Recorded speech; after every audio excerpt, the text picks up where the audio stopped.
अस्सलाम वालेकुम व्यूअर्स, मैं हूं मोहम्मद अदनान। एक दफ़ा फिर आप लोगों की खिदमत में हाजिर एक नए टॉपिक के साथ। तो आज का जो हमारा मौजू है वो एक बहुत ही दर्द भरा मौजू है, जिसको शियाटिका या इरक़ निसाब बोलते हैं। बेसिकली ये लंगड़ी का ही दर्द होता है, इसका लोकल नाम है लंगड़ी का दर्द।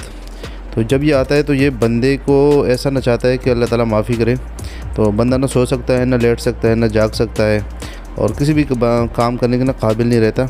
तो इसका इलाज बहुत ही आसान है। हमारे जो नज़रिए के हुक्माए कराम है, उन्होंने बहुत इजी जो है ना इसकी रहनुमाई फरमाई है। तो इसमें हमारे पास टोटल 4 चीज़ें शामिल हैं। बहुत लंबी चौड़ी वीडियो बनाने का मकसद नहीं है, ठीक है। आपको पता है मेरी सारी वीडियोस जितनी भी होती है वो टू द पॉइंट ही होती है। तो इसके लिए हमें चाहिए तुख़्म हरमल, यानी हरमल के बीज। ये हमें 50 ग्राम चाहिए। ये अगर आप धो के रख लें तो और ज़्यादा फ़ायदेमंद होगा।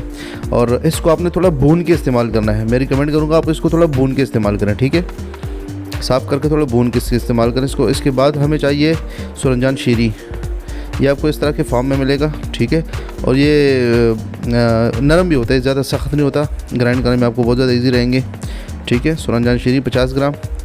इसके बाद से हमें चाहिए मुसब्बर सियाह। मुसब्बर सियाह जो है ये बेसिकली एलोवेरा का जो वो होता है, गोदा होता है, ठीक है। तो इसको मुसब्बर सियाह होते हैं जब ये सूख जाता है। इसके बाद जो हमें चीज़ चाहिए वो है सूरजजान तल्ख। ये सूरजजान की फैमिली से है, सेम वही चीज़ है, लेकिन ये थोड़ा ब्रिटल होता है, ठीक है। ये थोड़ा कूटने में आपको मसला कर सकता है, लिहाजा आपने ज़हनी तौर पे ध्यान रखनी। ये दोनों चीज़ आपके सामने है, आप इसमें फ़र्क देख लें, ठीक है।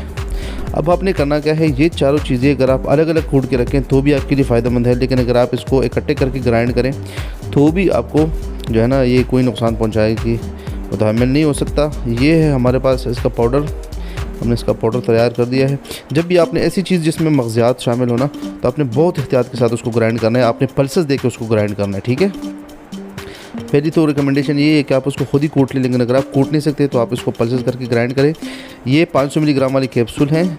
आपने ये भरने ऐसे हैं कि फ़्रेश भर के ही यूज़ करें तो ज़्यादा ठीक है, भर के रखने की ज़रूरत नहीं है, ठीक है। लेकिन अगर आपके पास टाइम नहीं है तो आप भर के रख लें, इंशाल्लाह ये आपके साथ बहुत काम आने वाली है। और तरीक़ा इस्तेमाल इसका ये है कि आपने जब भी इसको खाना हुआ तो आप कोशिश करें अपने घर में ही खाएँ इसको, किसी सफ़र वगैरह में इस्तेमाल ना करें, क्योंकि इससे आपको लूज़ मोशन का 1-2 दफ़ा लगने का ख़तरा होता है, ठीक है। तो आपने क्या करना है कि आपने 2 कैप्सूल अभी खाए तो 1 घंटे बाद फिर 2 कैप्सूल, और उसके अगले घंटे बाद फिर 2 कैप्सूल। ये आपके 6 कैप्सूल हो गए पूरे। ये आपका 1 दिन का डोज है शुरू वाला। इसके बाद आपने सुबह शाम 1-1 कैप्सूल आपने खाना है, ठीक है। और इसके साथ जो परहेज़ी ग़िज़ा है वो आप अपना तहरीक देख के ना खुद ही डिसाइड कर लें कि आपको कौन सी ग़िज़ाएँ चाहिए। उसमें उमूमी तौर पे बादी चीज़ें जो पट्टों में अकड़ाव पैदा करती हैं वो बंद कर दी जाती है, जिसकी वजह से जो है ना ये दर्द जो है ना कमी की तरफ चला जाता है और बंदा ज़्यादा सेहतमंद महसूस करने लगता है। वीडियो देखने के लिए शुक्रिया आप लोगों का।